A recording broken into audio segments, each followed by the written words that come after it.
Well, I gotta say, this is once again a great performance. Oh, thank you. Where did you find Libby? Where did this character come from, and how much did you look into this world?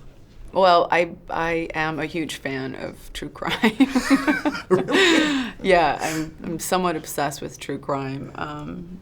That's almost all I watch on television is just true crime. I'm somewhat obsessed with it, and I read a lot of true crime. And yeah, I find I think at my core I'm really interested in human behavior, and I think it's a place where you really get to explore a part of our natural human, not natural, but part of the human condition that's very real, but it's sometimes hard to kind of explore it in any other world, that darkness. And so it's always interesting for me to kind of look at people and try to figure out or look deeper into why people do certain things that they do, and I've always been fascinated with it.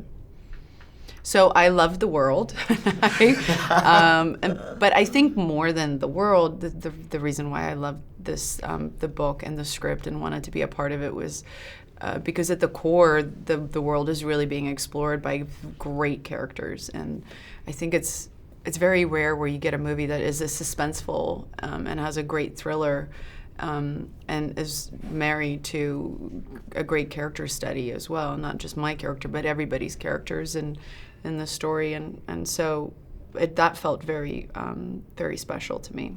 I agree, and this is another wonderful character that you've written. These women characters that you write are so strong, yet so flawed. Mm-hmm. Where do you find them, and where did you find the inspiration for this specifically? Oh, look in the mirror. I am strong but flawed.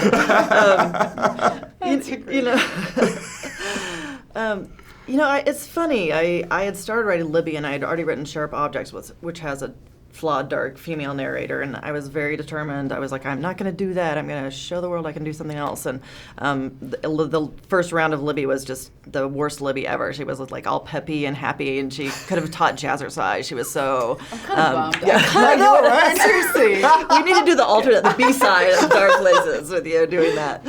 Funny or Die. Yeah, totally. That would be awesome. I will write the script for that.